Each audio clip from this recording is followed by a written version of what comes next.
Sherif and Joe from F1Talk, and here we are Yep. next to an old McLaren from 2018.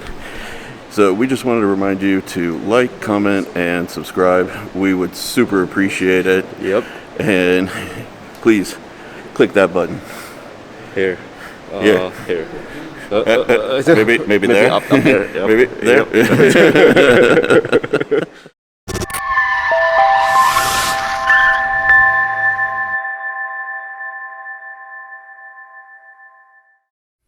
Let's do it.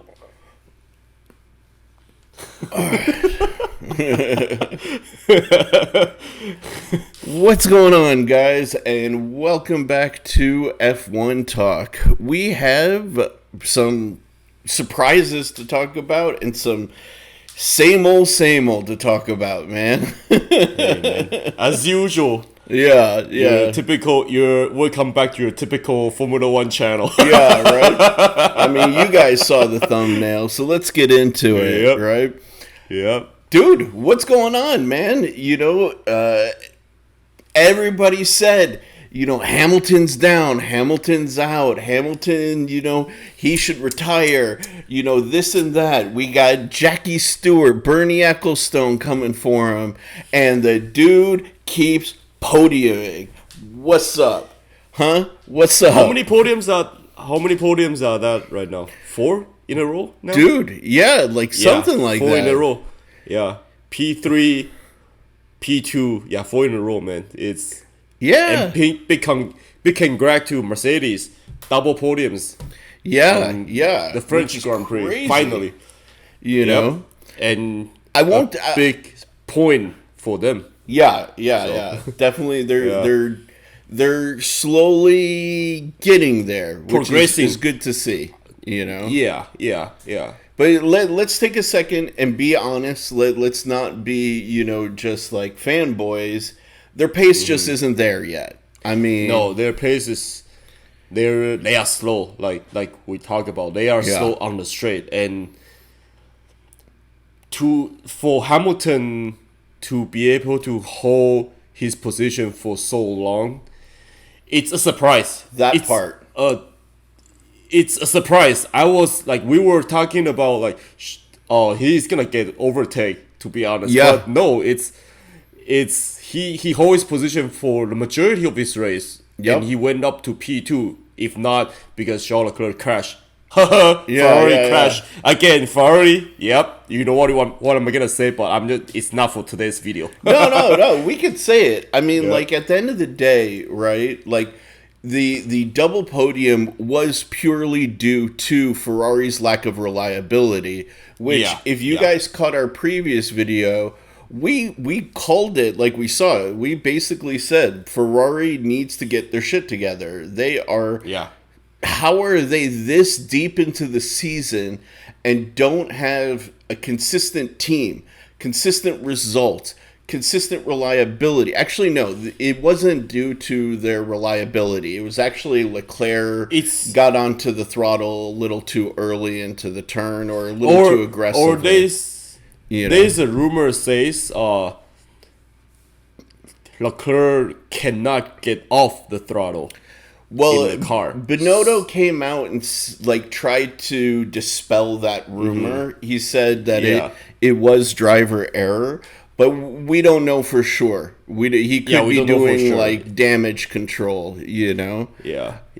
But regardless, and Ferrari didn't finish. Yeah, and Ferrari's strategy is shit.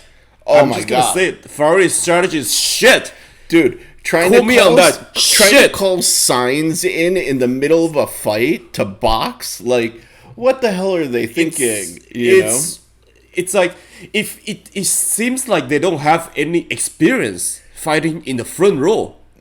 Clearly not. They are. Yeah, and it's unbelievable that they make this type of mistake. Hey, man, the way I look at it, that's them making these mistakes has allowed Mercedes to really come up in the points and have allowed Hamilton to really show. Again, everybody said the dude should retire. oh, he should get out of the sport. Oh, just because he doesn't have the fastest car means he's not going to end up on the podium this season. 4 in a row. 4 in a MF in row. Yep. And I have to say it again. Sherif, you know what I'm gonna say. Like, in order to get a good result in competitive racing, you need a good driver, a good team, but most importantly, you need a good car. You need a fast car to compete. And if you put your shoes into one of the slower car, do you think you will be able to compete like Hamilton? Dude, think of that. The guy is in a slower car this season. Yeah, he is. Yeah. He is in a bona fide midfield car this season. Right? There's not a single person out there who can argue that. Mercedes has been consistently a midfield car, midfield team. Yeah, midfield team. And that's okay, right? Like, they got knocked upside the head with the new regulations. They weren't able to get their head around it. They're finally starting to make some improvements, right? But at the end of the day, dude, the fact that they have had 4 podiums in a row, Hamilton specifically has had 4 podiums in a row, right? Yep. Shows that he is still the GOAT, right? Like, I don't see anybody else in the midfield podiuming except for Alonso. Yep. And he only did it once. And the common denominator is Hamilton. They are all like, they are old. They have been in the league for a long time. They use their experience to drive, basically. Yeah, dude. So, I mean, like, I hate to say it to all of the Hamilton haters out there, but what do you got? What do you got? Your argument is gone. He couldn't perform without having the best car on the grid. Well, guess what? Verstappen has the best car on the grid right now, right? And so is his first place only because he has the fastest car on the grid? Like, there you go. Let's flip the argument onto Verstappen. Yep. Right?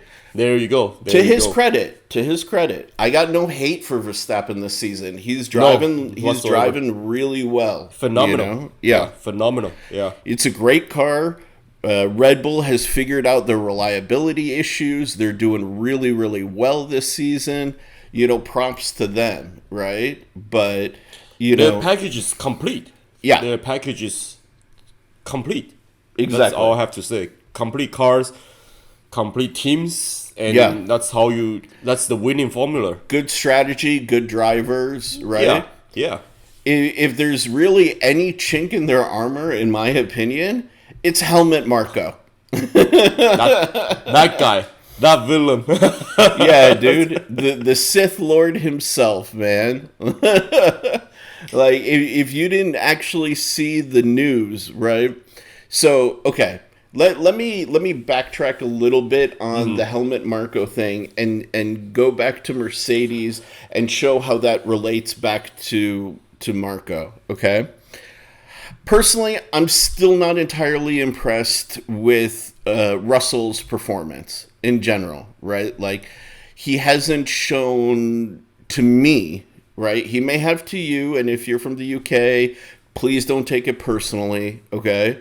But he hasn't shown me why he is like the great hope for the future of Mercedes and for F1, right? A lot of times he's driving, without anybody in front of him, nobody in back of him putting any pressure on him whatsoever. If you look at the split times, you'll see what I'm talking about, right? Mm-hmm. His one shining moment in France was when he got the jump on Checo. Right? And he was able to, after the virtual safety car, get the jump on Checo, and just Checo had no hopes of catching up to him for the remainder of the race. Right? Yeah. It was his one shining moment. Now, if you actually look at the news and see how things have been reported, even by Christian Horner himself, right? Christian Horner even said that there was some sort of miscommunication, some delay potentially in the communication systems that dealt with the virtual safety car. And that caused Checo to have a delayed response versus Russell, right? But now where Helmut Marko comes into this is that son of a bitch, that racist old white bastard, right, had to go against his own driver team, his own team, and he made public comments to say, oh, well, I guess Checo must have drank some tequila, so he was drunk out there.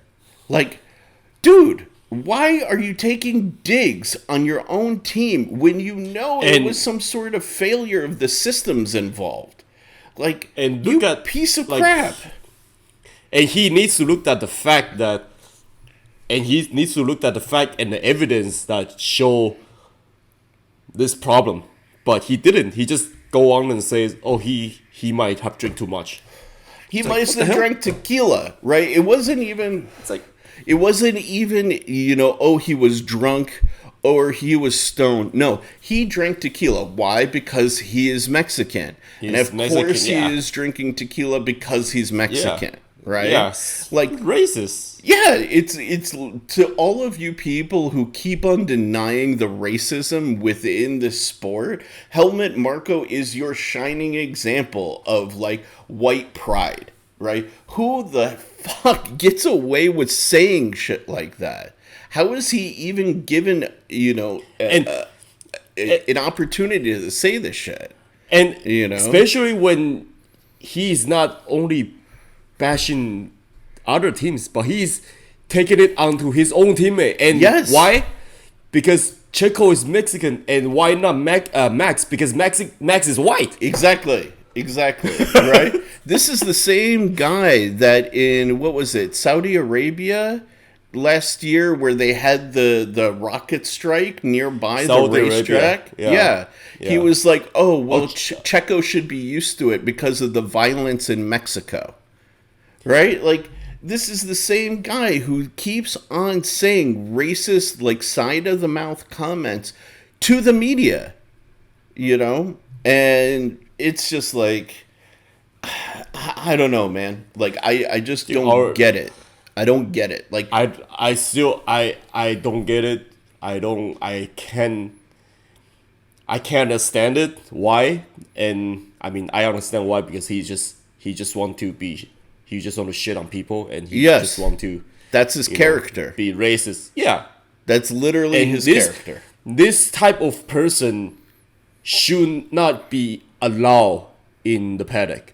No, to be honest with you. No. Because it's like you are promoting racist. That's it. Like, I don't even understand how he is not censured by the Red Bull team, right? Like, at the end of the day, if you look at Red Bull as an organization, they are a PR, marketing, and sports drink team. Like, that's what their skill set is, right? They know how to, like, control a narrative. Do marketing, And, do marketing, exactly, right? Yeah. So this guy gets to go out and make racist statements, like, regularly? That's not good. Like, what organization do you see out there doing the same thing repeatedly?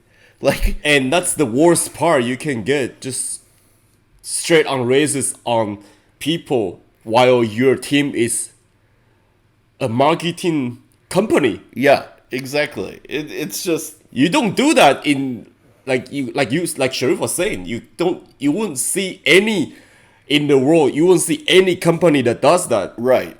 I mean, if you see a company that does that, it's probably gonna bankrupt. Probably gonna disappear. It's so crazy. And it's just like, I don't understand where there's more of an uproar about this. Why the guy, again, hasn't been censured, and but the most things that I don't understand is that why do people support him? Like, yeah, exactly. Why do people actually think that he's right? That he say the stuff that he was saying is a proper language. It's either they're racist, ignorant themselves, or they, or they're just blind. Exactly. Yeah. That's literally it. So, I don't know, guys. Like, tell us what you think down in the comments. We definitely think it's kind of hilarious. Like, the guy is that in America, we have this sort of tradition amongst, families to get together around Thanksgiving time, right? And there's usually one family member who drinks too much, says really inappropriate things. Helmut Marko is that guy, literally, for all of F1. I don't know. Yep. Christian Horner is usually a close second, but he's been a good boy this season because he's been going up against Ferrari. He's been doing good. Not good, but better. Let's call it that. Better. Better than last season. Yeah. So. Yeah. Exactly. Exactly.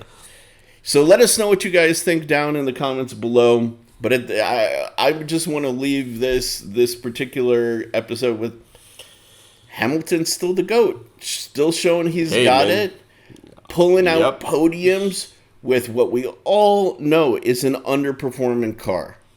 And P2. Yeah, P2. No less. Not P2. P2. Yeah. So, there we go. All right, guys. Let us know, as I said, your thoughts down in the comments. Don't forget to like, comment, subscribe, all of that usual YouTube stuff. And we'll catch you in the next one. Later. Bye-bye.